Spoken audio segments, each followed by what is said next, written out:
Presiden Jokowi lanjutkan 3 periode. Ini benar nggak ya? Bingung kenapa? Kamu tahu nggak beritanya yang Presiden Jokowi lanjutkan 3 periode? Dengar-dengar sih iya ya kemarin, cuma nggak tahu sih itu jadi atau enggak sih. Menurutmu itu persuasi atau propaganda sih?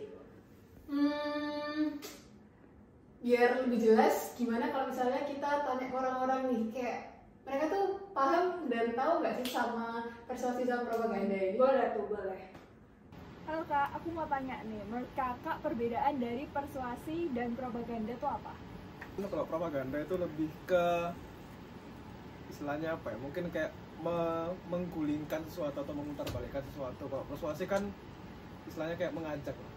Yang persuasi sama propaganda itu hampir mirip. Yang menurutku kalau yang propaganda itu lebih ke ranah politik ya. Persuasi sendiri itu lebih ke mengajak, sedangkan untuk propaganda dia memframe seseorang untuk atau memframe suatu isu untuk membuat owner sih. Jadi propaganda itu arahnya lebih ke negatif, sedangkan persuasi bisa both sides, jadi antara positif dan negatif tergantung konteksnya apa. Oke. Propaganda dan persuasi. Nah, kalau setahu aku ya, persuasi itu apa? Dijawab. Oh iya, saya jujur saya nggak tahu. Nggak tahu. Kalau persuasi itu mungkin untuk orang tapi secara terselubung. Kalau propaganda mungkin dipaksa.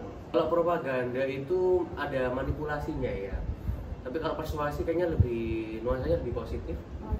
Nah, gimana? Udah lihat video-video tadi kan? Makin paham nggak bedanya persuasi sama propaganda? Jujur sih, aku makin nggak paham sih. Jawabannya beda-beda, terus kayak nggak jelas. Oke, kalau misalnya aku nggak paham, aku bakal jelasin lebih lanjut lagi di video berikut ini. Oke, jadi perbedaan dari propaganda dan persuasi. Propaganda dan persuasi itu sama-sama melibatkan perasaan dan tindakan dari masyarakat. Tapi propaganda itu lebih mengarah kepada manipulasi data, penipuan, dan juga menerapkan daya tarik emosional. Untuk persuasi sendiri itu lebih berfokus pada penyajian kasus yang akurat dan disertai dengan alasan-alasan yang logis. Tujuan dari propaganda dan persuasi juga berbeda. Tujuan dari propaganda ada 3. Yang pertama, untuk mempengaruhi opini publik. Yang kedua, untuk memanipulasi emosi. Dan yang ketiga, untuk menggalang dukungan ataupun penolakan dari masyarakat. Oke, sedangkan tujuan dari persuasi adalah mengubah cara berpikir dan berperilaku dari masyarakat dengan cara membiarkan masyarakat untuk berpikir secara bebas dan juga kemampuan mereka menerima pesan dengan tujuan agar mereka dapat memilih dengan sadar. Gimana? Udah paham belum sih bedanya propaganda sama persuasi? Paham dong. Kalau paham, coba deh kasih aku masing-masing contoh dari propaganda sama persuasi. Oke, siapa takut? Nah, karena tadi aku dilantang nih sama Yolanda untuk nyebutin contoh dari persuasi dan propaganda. Nah, aku akan nyebutin contoh dari persuasi dulu. Nah, contoh dari persuasi yaitu kampanye dari Joko Widodo yang melakukan belusukan. Kemudian contoh yang kedua yaitu kampanye anti korupsi dari KPK.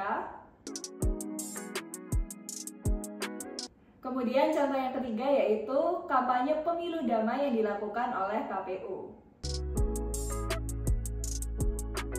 Kemudian contoh dari propaganda yaitu hashtag 2019 ganti presiden yang sempat viral pada tahun 2019 yang akhirnya memicu kerusuhan.